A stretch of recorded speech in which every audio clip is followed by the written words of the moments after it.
everybody. Happy Sunday to you. Welcome to Daily Distinction. I'm really glad you took time to join, and I appreciate you being here. I'm live on Instagram as well, and really appreciate folks watching there. We do this live on Facebook and on YouTube and on Twitter, and occasionally here on Instagram. Gosh, a lot of folks coming on here on Instagram. Hey, Chad Hymas, good to see you. Holy cow. My buddy Chad Hymas, if you don't follow Chad, you really need to. He is, I don't mean to offend any of my other friends, but Chad is the most inspirational speaker I've ever heard. And I tell him that all the time. And I think he thinks I tell everybody that. I only tell Chad that. He is the most inspirational speaker I've ever heard. And he's got some cool videos that he's posted of going out tubing. I guess that's what you call it, isn't it, Chad? Tubing? Water, on the water and all that. So very, very cool. So good to see you, Chad. I hope you're doing great, and hope everybody, the family's awesome.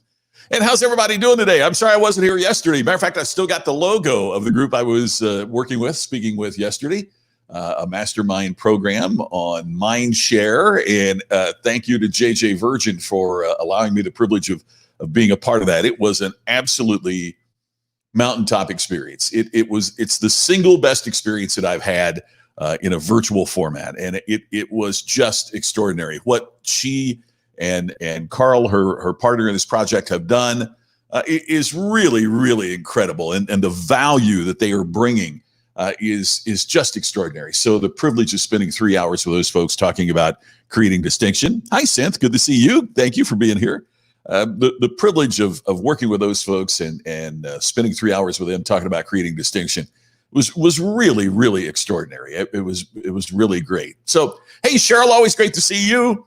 Thank you for watching. Charles, happy to have you here as always, right at the beginning. Ted, happy Sunday to you too. I really appreciate you being here. And here we go, Sunday afternoon, Brian. Glad that you're here. Donovan, it means the world that you would say that. Donovan, as you see here, teaches repetition until it's habit. And you've heard me say this before, Donovan. I need to hear this as much as I enjoy the privilege of saying it, because it's something that we have to continue to focus on. So that's the story that I want to tell. But before we get into that, I just wanted to make sure that you folks know once again that the Ultimate Business Summit is coming up August 13th and 14th. The Ultimate Business Summit is coming up August 13 and August 14. So please check out ultimatebusinesssummit.com. And I have just posted in the chat, Larry Winget, Randy Pennington, and I are doing a free webinar on Wednesday morning Pacific time, noon Eastern. So it's noon Eastern, 9 a.m. Pacific, Wednesday. It is a free webinar on how you can stimulate more profit during a challenging and changing time. We're going to be talking about how entrepreneurs and small business people can respond during times of change, and some of the specific steps that we're taking and that our clients are taking to generate more profit in a changing time. So I posted, and I'll do it later for those watching on Instagram. But if you'll sign up for that, you can come to our free webinar. We'd love to have you there. The link is on the Facebook page. Let's see, it went up on the YouTube page, and it looks like it also went on Twitter. So hopefully we'll go from there. So, hey, Curtis, great to see you. Thanks for being here. Kit, thanks for asking. Tammy's had a little bit of a setback. Unfortunately, she's having some breathing issues, but nothing severe. Just not. It's just not a steady path. We knew it was going to be a little bit of a roller coaster. She got a prescription for an inhaler last night from our doctor that seems to be working well. Matter of fact, several of you folks had mentioned that they'd seen things on YouTube about that. And so I'll keep you posted on that as well. So thank you for asking. But could be a lot worse, as it has been for a lot of folks. Hey, as you know, too, on the weekends, we don't do a program as long as what we do during the week. So it's just kind of a quick check-in. But I wanted to talk about how repetition is such a significant aspect of growth. Some of you have heard me talk about that. My friends in Australia at Volkswagen Group Australia, which is all of the Volkswagen line. It's Volkswagen, Porsche, Audi, Bentley, Lamborghini, Did I get them all? I think I got them all. Skoda in Australia, a brand that we don't have here. So it's they've been my biggest client for the last 3 years. And one of the things that when you go back to a group and speak over and over and over, it's a concern of the speaker, it's the concern of the client is, will people keep coming back? And one of the things I've worked really hard on is to have a different message every time, that to not be repetitive with the same, I don't tell the Taxi Terry story every time I'm there. I switch up the stories. I try to, I talk about distinction. I talk about the ultimate customer experience. I talk about how you become iconic, but I use different stories and different illustrations. Well, interestingly enough, they started hearing from a few of the dealers about, we've heard Scott before. And I understand that. I'm sensitive to that, right? I understand. But then we started looking at which dealers were saying that. And it was the dealers that aren't selling cars. The top dealers were on the front row every time taking notes. And the ones that weren't selling were the ones complaining. I don't think that's unusual. And I don't mean that about me in the least. I think it's human nature. I think it's human nature that those who achieve understand that repetition is a fundamental key to growth. Let's compare this to, our physical state, right? I wouldn't do 10 push-ups and think, well, I've done that once, that's enough. It's enough to get me fit. It's obviously not, right? It's 10 push-ups today and tomorrow and the next day, and then you start doing 20, and then you start doing 50, right? And it is that repetition that is the key to the growth that you hope to achieve. I've got a pal, Peter Vidmar, and Peter is just one of the nicest guys in the world. And Peter won the gold medal in gymnastics at the Olympics in Los Angeles several years ago. And Peter's great quote during his speech is, to win a gold medal, I only had to work out 2 times. The time I wanted to and the times I didn't want to, right? It was the repetition and the discipline that enabled him to be a gold medalist in gymnastics at the Olympic Games. And it strikes me that that is really key for all of us, is the repetition. I walked a couple of miles this morning, kind of kick off the day, and I was listening to a Jim Rohn audio that I literally have probably listened to 500 times. That's where the idea for mentioning this came up, was I'm listening to something I've listened to 500 times. Why didn't I listen to something new? Well, I could, and many times I do. But the fact is, for the message that he brings about the importance of personal philosophy as a part of your life and why it's so important in your life and something I need to continue to integrate into my life, I really needed to hear that again.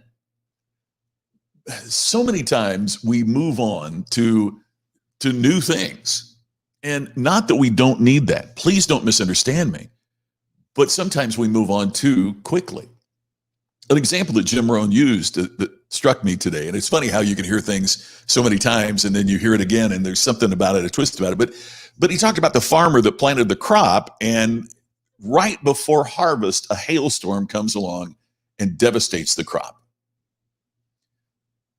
Would the farmer say, well, I'll never plant again?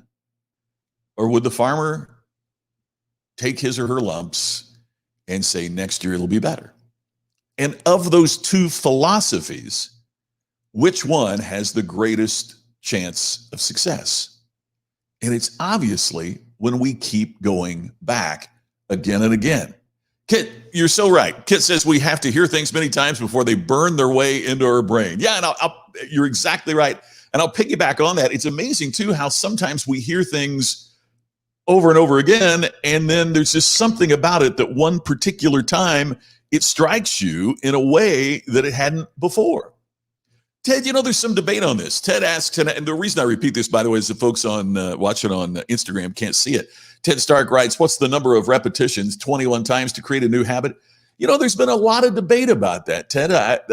There are folks who have said a long time that if you do it 21 times, you change the habit. There are folks who said if you change your habit for a month, it'll change. There's a lot of debate I've read about that there really isn't agreement in the scientific community anyway, in terms of how many times. But I think that everyone would agree that 21 might be a minimum, that, there is a minimum there, that it takes to change a habit, not necessarily, make you a master at it, but certainly changes your habit. Hey, Larry Winget, watching on Facebook or watching on Instagram. How are you, man? I'm just talking right before you got here. I was just talking about our webinar on Wednesday. So good to see you. Charles says, yeah, it's like that story. You're right, Charles. It's like the story that Zig used to tell about, people complaining motivation didn't last. And Zig's famous line was, neither does a shower. We don't criticize it. We need to take one every day. So Charles, 10 times sets you on your way. I think you're right about that. Cheryl says we've seen studies saying 66 days is the key. But Brian, you have the ultimate comment on that. That's right. Repetition leads to mastery, and mastery is the other side of that, right? The flip side is mastery is impossible without repetition. So isn't it interesting that the folks that aren't successful are the folks that say, I've already heard that? Could you imagine, here we are on Sunday, and Tammy and I attended church virtually today. Could you imagine if Vince, our minister that you've heard me talk about, what if his sermon would have said, there's a Bible verse about this, but I've talked about the Bible so many times, we're ready to hear something else. You would never imagine a minister saying, we've covered that Bible thing. Now we're going to talk about, right? So what is the evidence there? It's the repetition. It is really drilling deeply into something that creates interest and engagement and involvement and works you on the way. Donovan speaks a lot about this. 23 days to create a habit, 76 days to break a habit. That's very interesting. To break a habit that you've got and replace it with something new and better. I guess you're saying there, Donovan. That's really interesting. Yeah, but I think the thing that we could all agree on, whether we're talking about repetition being, however many days or whatever, is it is required to move forward. Whether it is developing that new habit that's going to make you better at what you do and where you are going, or whether it is replacing a bad habit with something more productive in your life, the only way that's going to happen is repetition. It's repetition. It's doing the reps. There's no way to get fit without doing the reps, and there's no way to get successful without doing the reps. Now, look, I realize that there are some shortcuts, right? There are some shortcuts. By that I mean, we can study what W. Clement Stone called OPE, which stands for other people's experiences.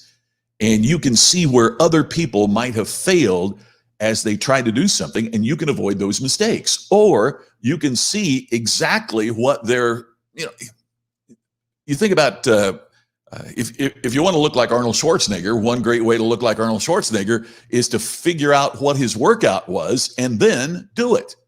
Don't mess around with don't do don't do somebody else's workout.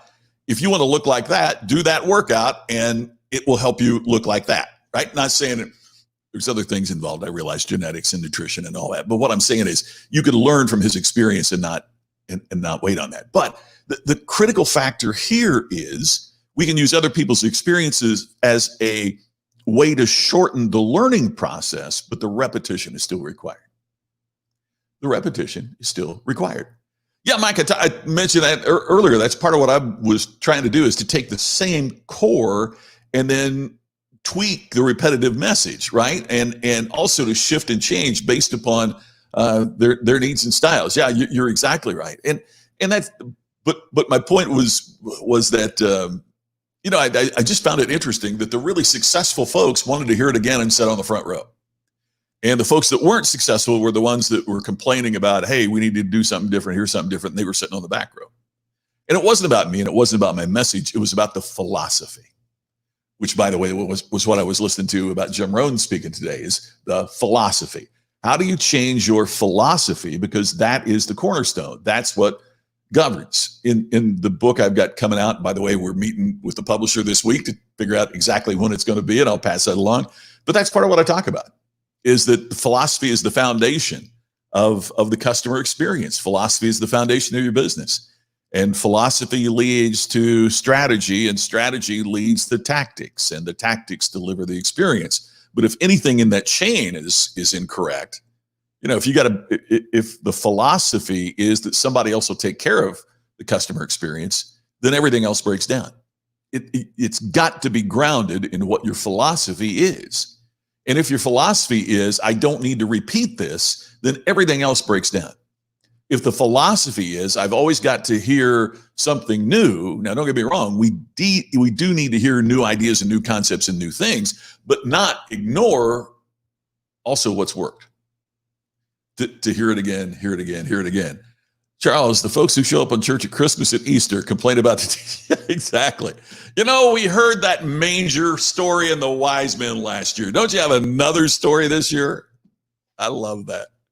Yeah, I mean, we wouldn't even think about that in terms of church, but why do we want that in so many other things? It's fascinating to me. So my encouragement to you today on our shortened weekend edition of Daily Distinction is, think of, if you would, think of something, whether it is a book that you've read, Og Mandino's Greatest Salesman in the World, Charles Clausen's the Richest Man in Babylon, Think and Grow Rich, whatever it might be. If there's something that has influenced you, now might be a good time to download that onto your smartphone or your Kindle, or pull out the book and blow the dust off of it and take a moment and read it again. Do a repetition of that. And it might be a very, very good time to think about, are there any habits that I need to replace in my life and in my business? Because if I need to replace them, I need to start doing the better repetitions right away. Don't be afraid to hear something again while you continue to expand and grow how you think, how you feel, and how you live. Hey, Jeff, my friend, great to see you. Hope things are good in California today. And thanks, everybody, for taking time to watch. Thanks for your questions about Tammy. By the way, I posted it in the comments, in the chat, or in the comments. That's the link. Would love to have you join us for the program that we're going to be doing on Wednesday morning. It's a free webinar with Larry Winget, Randy Pennington, and me, and would love to have you join us for that. It's only going to be an hour long. We're going to have 10 specific ideas of what you need to be doing to grow your business and grow your profitability in this incredibly changing time. And if you haven't signed up yet, we had 8 signups overnight. Is that the coolest? For the Ultimate Business Summit, August 13th and 14th. August 13, 14, sign up, join us. We'd love to have you there. And I would love to see you again tomorrow for our regular edition of Daily Distinction. I hope you have a great Sunday. Oh, before I forget, too, tonight at 8 o'clock Eastern, 5 o'clock Pacific, it's the Ken and Glenn Show with a guy named Scott. I'll be here with Ken and Glenn, and I'll look forward to seeing you tonight for that. And if not tonight, I'll see you tomorrow in the next edition of Daily Distinction. Have a great Sunday, everybody. Talk to you soon.